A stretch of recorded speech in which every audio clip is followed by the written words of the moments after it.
Assalamualaikum warahmatullahi wabarakatuh. Salam sejahtera bagi kita semua. Salam Om Swastiastu, Namo Buddhaya, salam kebajikan. Di tengah gemuruh roda ekonomi global, kita sering melihat gedung-gedung perkantoran menjulang tinggi dan kawasan industri yang membentang luas. Namun, bagaimanakah raksasa ekonomi tersebut mengelola sistemnya? Bersama saya Sanugraha, hari ini kita akan membedah secara mendalam anatomi usaha besar, struktur, strategi, dan tata kelola korporasi modern dalam ekosistem ekonomi makro. Mari kita masuk ke segmen pertama.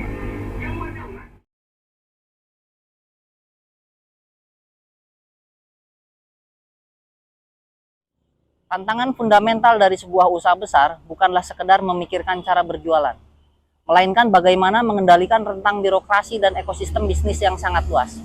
Mari kita lihat realita di lantai produksi. Mengelola usaha besar itu ibarat mengawasi main assembly line di pabrik otomotif. Jika ada satu saja pasokan part yang NG dari vendor, imbasnya adalah stop line atau bahkan penarikan produk, recall yang merugikan perusahaan hingga miliaran rupiah. Sederhananya, kerugian itu mungkin awalnya hanya dirasakan internal, namun bayangkan jika tata kelola yang buruk itu berlarut-larut hingga korporasi raksasa ini terpaksa melakukan efisiensi atau tutup. Efek dominonya akan memutus kontrak ribuan vendor UKM penyokongnya dan memicu PHK massal. Di titik inilah resiko usaha besar bertransformasi menjadi ancaman nyata bagi stabilitas ketenaga kerjaan.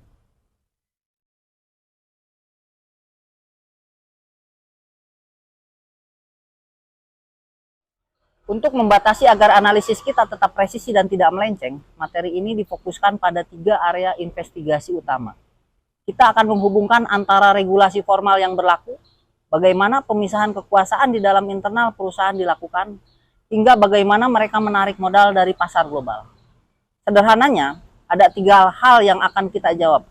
Apa kriteria terbarunya, bagaimana tata kelolanya, dan dari mana modal raksasanya berasal.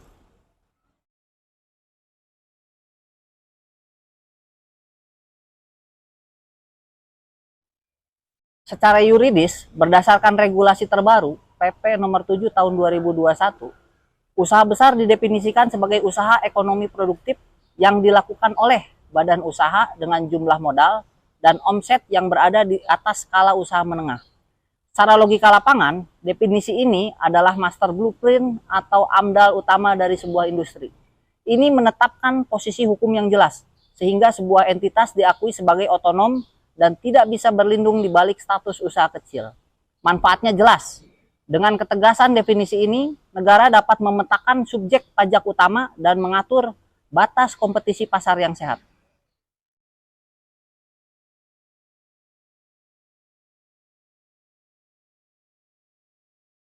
Mari kita bedah parameter angkanya. Berdasarkan pembaruan regulasi PP nomor 7 tahun 2021, sebuah entitas resmi menyandang status usaha besar jika mereka menembus batas ini. Memiliki modal usaha di luar tanah dan bangunan lebih dari 10 miliar rupiah atau mencetak omset tahunan di atas 50 miliar rupiah. Bagaimana kita membayangkan skala angka tersebut di lapangan? Jika di skala kecil kita bicara tentang budget, misal pengadaan spare part atau maintenance mesin harian, maka usaha besar memiliki kapasitas kapital untuk membangun satu line produksi terotomatisasi penuh atau menebus raw material berkapasitas puluhan ribu ton yang bersandar langsung di Pelabuhan Tanjung Priuk. Sederhananya, angka finansial raksasa ini bukan sekedar pencapaian bisnis. Angka ini adalah tiket masuk yang mengubah status korporasi menjadi subjek pajak utama negara, yang tentunya mewajibkan mereka tunduk pada standar audit keuangan dan operasional yang jauh lebih ketat.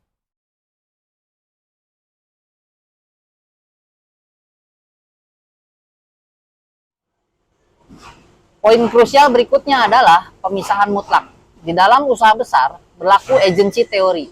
Pemilik modal atau pemegang saham itu ibarat investor yang membangun dan memiliki tanah serta gedung pabriknya. Namun mereka tidak ikut campur menyalakan mesin. Kendala operasional harian diserahkan sepenuhnya kepada direksi yang bertindak seperti plant manager dibantu oleh para supervisor dan staf untuk memastikan SOP berjalan presisi di lapangan. Maknanya apa? Usaha besar tidak bergantung pada umur satu orang pendiri. Dengan manajemen profesional yang terpisah, perusahaan ini dirancang untuk terus berproduksi lintas generasi.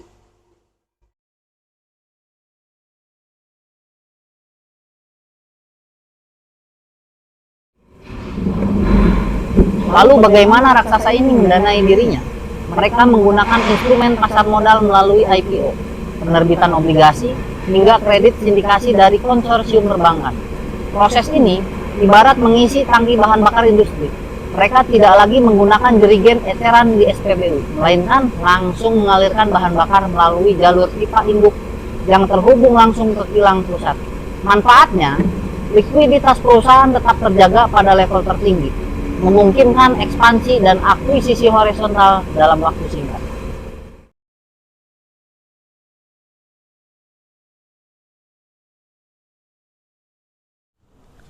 Ada hubungan erat antara aktivitas cerobong pabrik dengan kelestarian warga di sekitar ring 1 operasional perusahaan. Sederhananya, ISG ini adalah rambu K3, safety guardrail dan jalur evakuasi di dalam plan kita. Jika manajemen mengabaikan AMDAL, mengabaikan keselamatan kerja, atau memanipulasi pajak, maka sanksi hukum dan sosial akan menghentikan seluruh izin operasional raksasa ini.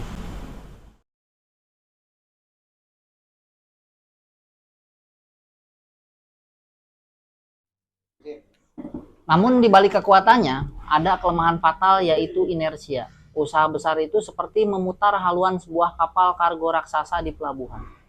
Butuh waktu lama, birokrasi berlapis, dan tenaga yang besar. Berbeda dengan UMKM yang lincah, seperti motor logistik yang bisa putar balik kapan saja. Maka, di era disrupsi digital ini, jika usaha besar terlambat melakukan kalibrasi teknologi, mereka akan mudah digulung oleh kompetitor baru yang lebih lincah.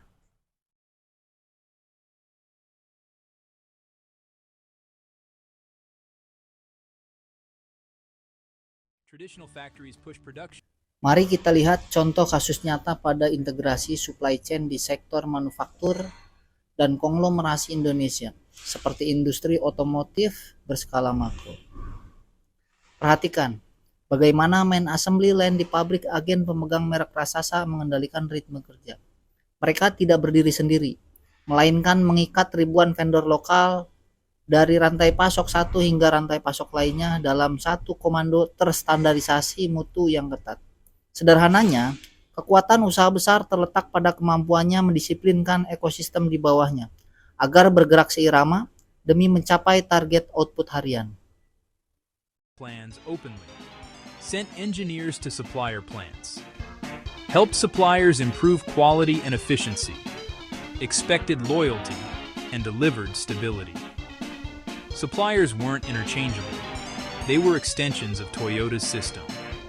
This created high trust, high reliability, high learning speed.